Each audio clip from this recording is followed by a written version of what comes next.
Welcome to the Book Flood Podcast. I am your host, Tom Nixon. My guest this week is Jonathan Hunt. Jonathan is the coordinator of Library and Media Services at the San Diego County Office of Education. He is also the Teacher Librarian Program coordinator at San Jose State University. Jonathan is passionate about children's literature and has served on numerous award committees such as the Newberry, Caldecott, Prinz, Los Angeles Times Book Prize, and the Boston Globe Horn Book Awards. Welcome, Jonathan. Welcome. Thanks for having me. Oh, absolutely. I'm excited that you're here. It's good to see you. Likewise. So, why don't we start with let's talk a little bit about your career path. How did you get to the job you have now? Excellent. Okay, so it's a long story, but I'll make it very short.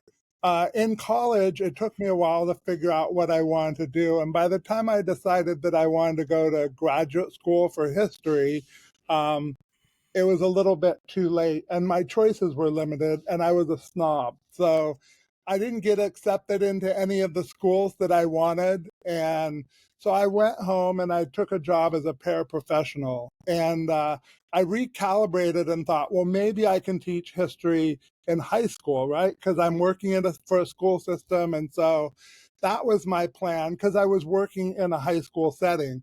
And then the next year I was a paraprofessional in a kindergarten class. And so then I recalibrated again and thought, I can do this elementary school thing. So I ultimately got a job as a fifth grade teacher.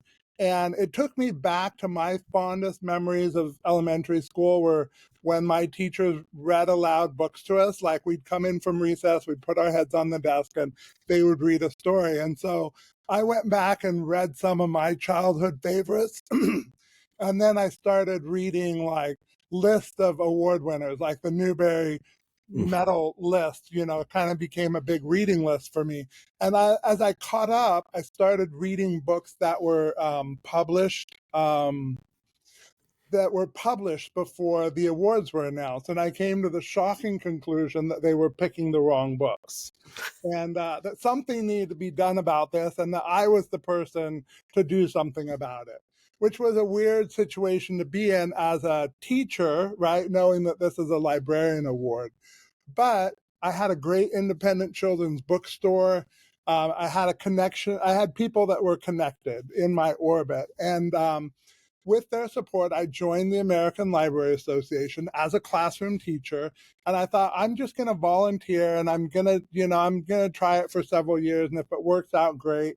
If it doesn't, then I will just go away quietly. And so one thing led to another. And I found myself on the Newberry committee through a very fortunate connection that I made with a sitting member of the Newberry committee.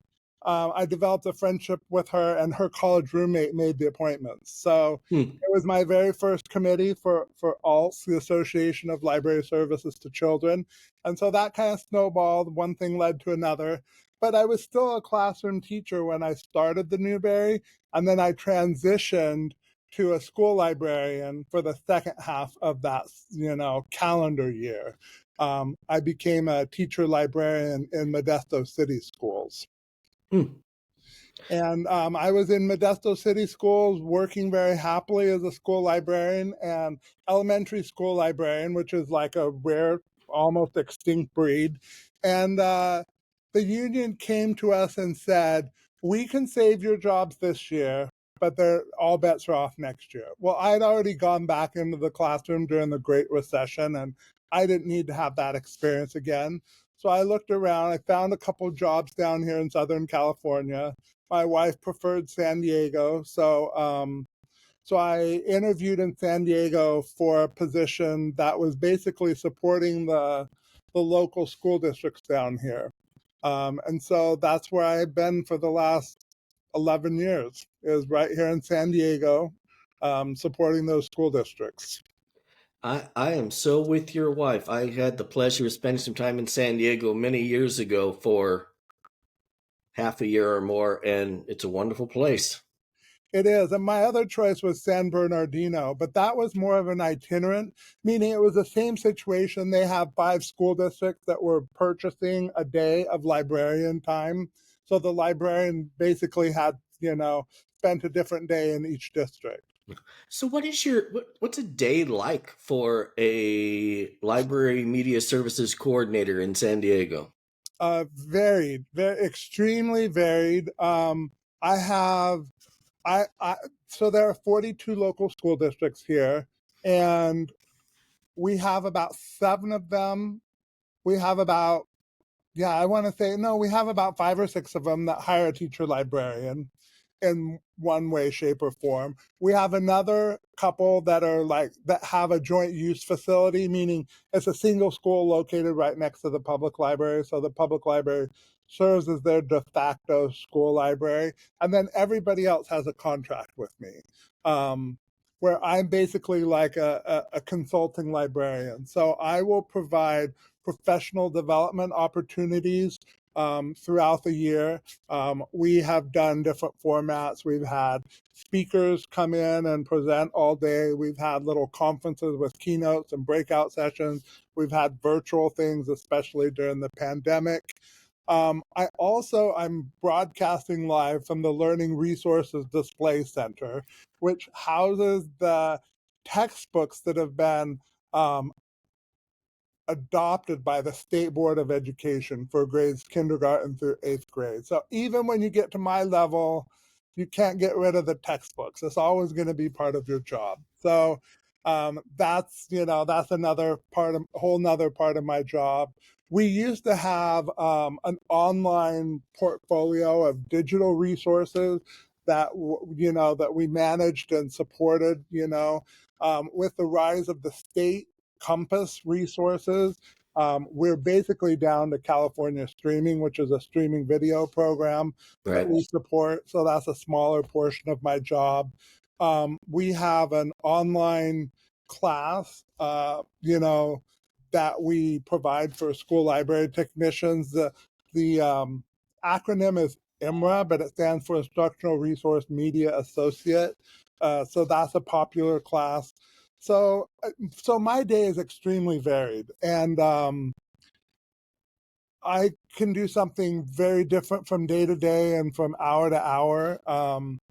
Last week, for example, I visited like 7 or 8 different school districts, within the course of a week. Um, which was a lot. That was a lot of traveling, like it was, and it was concentrated in 2 days. So I had 3 or 4 meetings on one day and 3 or 4 meetings on the other day. So that was a lot of time in the car traveling. Other days I'm here working at my desk. I'm answering emails. I'm taking calls about book challenges or, maker spaces or, whatever pressing need a district might have. Sounds very similar to my old job, only probably the number of miles between schools is a little different in your case. Sure. Yeah, I would imagine there are a lot of similarities because you worked in a large district system, so I Right. definitely feel like that's a different experience than being a district librarian of somebody that just has like 4 or 5 schools. Hmm. Where did you get your library degree at? I got my library degree at San Jose State back in the olden days. I graduated in 2007, and at Hmm. that time it was hybrid. So you could take classes either online, you could take classes in person, or you could take classes that met occasionally. Like they meet once a month instead of once a week, and then you did other stuff online. Hmm. How was that experience for you? Um, so like I lived in Modesto, and so those few times that I had to commute to San Jose were like, it's like a 2-hour drive from Modesto to San Jose. So I was happy that they were limited. Um, I remember hating there was a database retrieval class that we all hated, and I also hated it. It's still in the program. It hasn't gone away. I pity the people that have to take it. It just wasn't my cup of tea, I guess. but I had, I had a great experience. Like I said, I was crazy because I went through it at the same time that I was on the Newberry committee. Oh, wow. Well, I was reading hundreds of books and taking library classes. So it was kind of an insane time for me to be doing, to be juggling both of those things. No. So let's jump to today. You now coordinate the Teacher Librarian Program at San Jose State.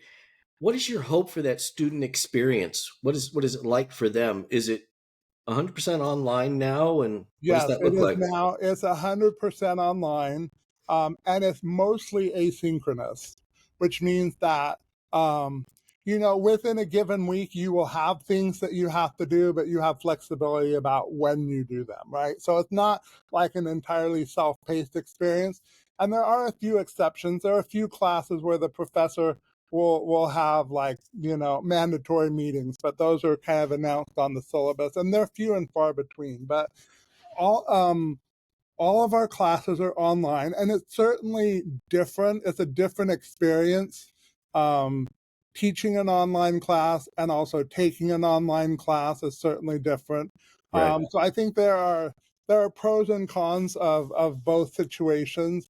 Obviously, I think it allows us to reach a wider audience. Whereas before we might have been just looking at people in the greater San Jose area. Um, now we can reach across the strait and the nation, and even into other countries. So I think it's opened up a lot of possibilities for us. It's funny how our careers mirror each other a little bit. So I went to the Fresno Pacific University program, which was local Uh-huh. and which was face to face, and it was really a great program. Not ALA accredited, which depending Uh, on what your plan is sure. problematic. Yeah. But for me, I was local. I already worked for the school district. It was a good fit for me. But about halfway through, the program director there, Joellen Masakian, uh, said, "Hey, online learning. Could you help us bring it online? Because otherwise, we're going to have problems with sustaining the program. Because same thing, Hmm. you've only got so many local students. Most people aren't willing to drive very far. I remember I had a student when I was teaching in the program uh, who drove from the Bay Area. Well, that's like 3 hours. Yeah. That's a good drive, but most people aren't willing to do that. And so it went online and still is online. What kind of person is a good fit for the SJSU program? Well, I mean, obviously, I feel like the digital natives really take to that online learning really, really nicely, and their feathers get ruffled when they have to do, mandatory class sessions and things like that.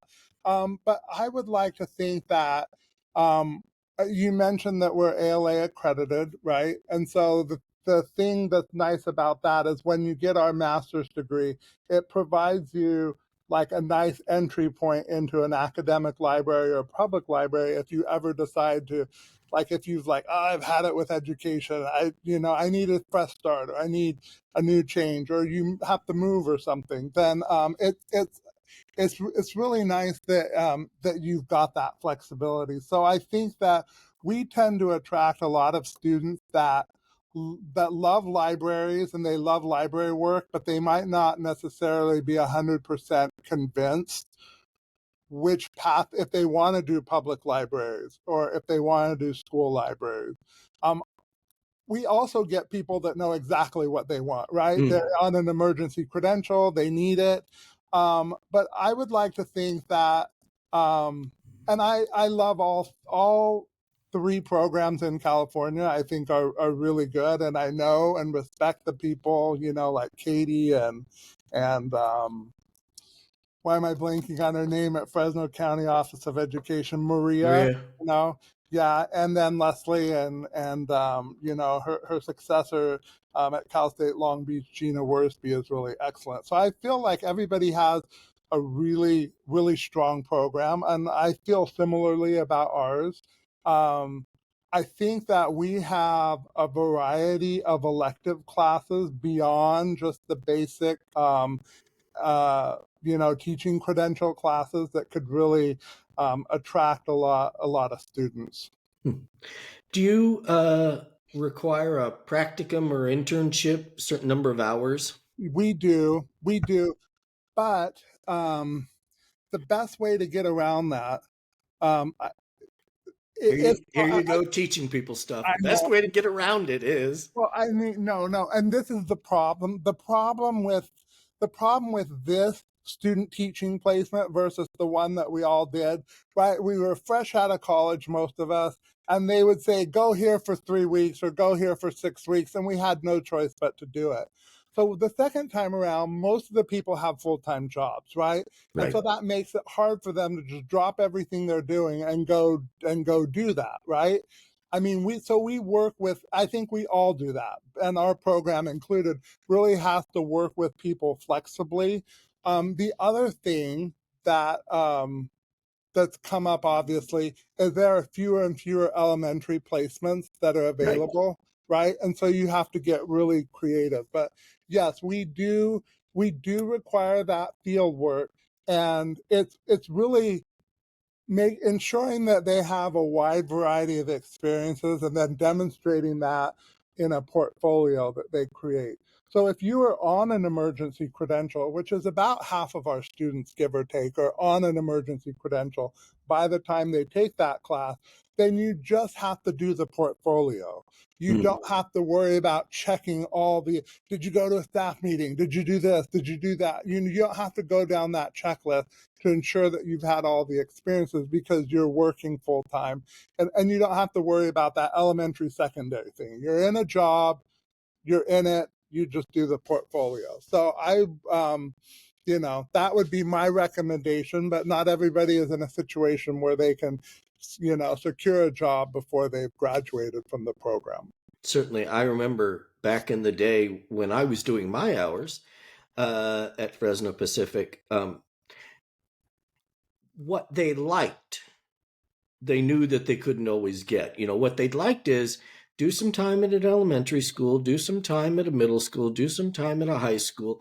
If you had your own library, that could account for half the hours. And then it's important to get in and see other programs, which was good. Sure. Only problem was, I don't know where the closest elementary school with a teacher librarian in those days was. It's probably still the same today, but it's a drive somewhere because there's nothing close. Uh, we're fortunate. Modesto. That's Yep, nice. there you go. Right, and that would be it. And Yeah. it's a big ask. It's Yes. to drive that far, and so that they would work with us. You got to be reasonable about these things. Yeah. Um, Zoom helps. it does immensely. Yeah. Uh, what does the academic program look like? How many courses do you have to take to graduate? Okay. That sort of thing. Sure, absolutely. So we have 11 courses, and it's a total of 33 units. Am I getting that right? I think so. Yeah, if they're each I think three. it might be Yeah. 31. I think it might be 31 units because one of the classes is online, like online learning, and it's a 1 credit Oh, class. So I think it's 31 credits, 11 classes. So we have 4 core classes that everybody in the iSchool takes, whether they're getting the teacher librarian credential or they're getting a master's degree. But they correspond to classes that are offered in the other 2 programs. So it's not like they're necessarily anything special. But so we have 4 core classes. Then we have a class on cataloging, collection development, school library media centers, school library media literature, an instructional methods class, and a research methods class, and the fieldwork experience. Am I missing one? I might be missing one, but I think that's pretty much most of them. Now, in your program, do you come out with a master's with the credential with both? Can you stop short and just get the credential? Absolutely. So you can absolutely only go for the credential and, just take those 11 classes and then stop or drop Mm. out of the program. Or you can take 3 electives and then do another portfolio or write a thesis if your preference is for writing a thesis, by all means. Um, so that would be an additional 4 classes, 3 and the portfolio, and that's an additional 12 units. So Mm. that's 43 units gets you the master's Mm. degree. By the way, folks, always get the master's degree. I'm just saying.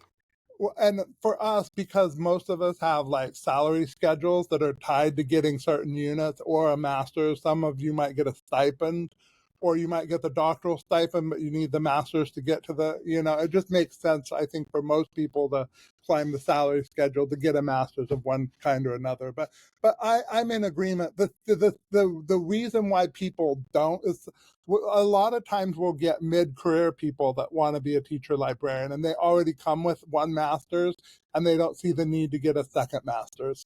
Yeah, there you go. There you Okay. go. Biggest mistake ever. Uh-huh. Uh, which course or courses do you teach? Okay, so I actually, of those 11 that I mentioned, I actually don't teach one of those. I actually teach elective. I know it's ironic. Um, I teach elective classes for the master's degree. So I teach a class on middle grade literature and I Oh, teach one on fantasy literature for like K-12. And the reason for that is so like we have 11 classes, but there are really only 3 that are kind of like exclusive to us that wouldn't be of interest to anybody else in the program. But we still get people that will take these. The fieldwork class, obviously, um, school library literature, and then school library media centers.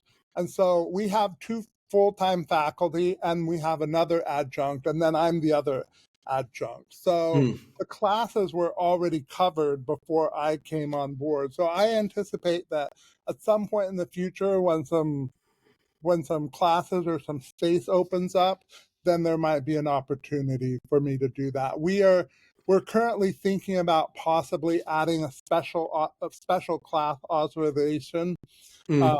class, which Cal State Long Beach offers it in the summer as well.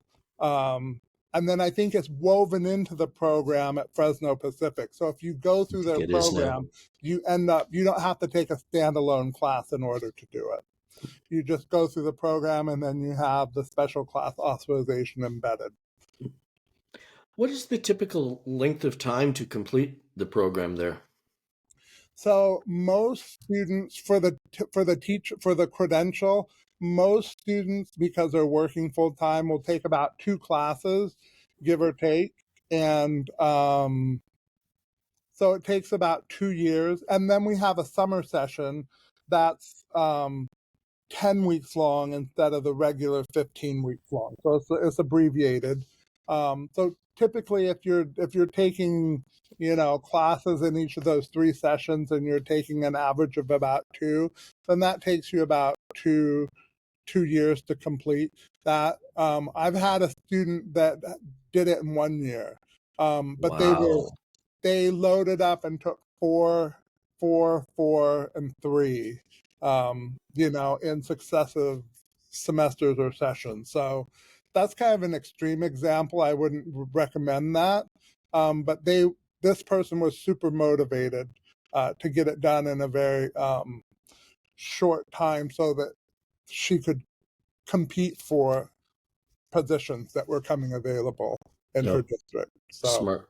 yeah. Well, and certainly locally, you got to plan for this because retirements are few and far between, Yeah. and so you got to be done in time. But we've also are everybody's got an emergency credential, and you work through Mhm. it. But still, uh, what makes the SJSU program unique?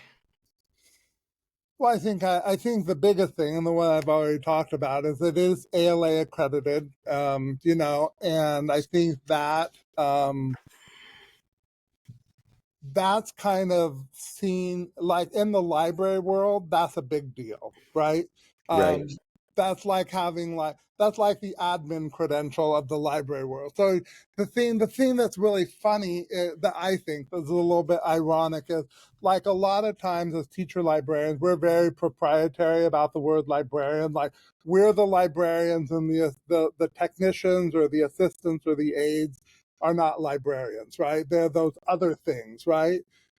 And the irony is that the people with the ALA accredited look at us the same way. It's like, you guys aren't really librarians. We're librarians because we have the ALA accredited master. So once you get beyond the school library into that ALA world, it allows you to make like a lateral move, right? So Sure. you don't have to start off as a page or a clerk in a public library system. So I definitely think that's one thing that's probably, I know it's a competitive edge for us.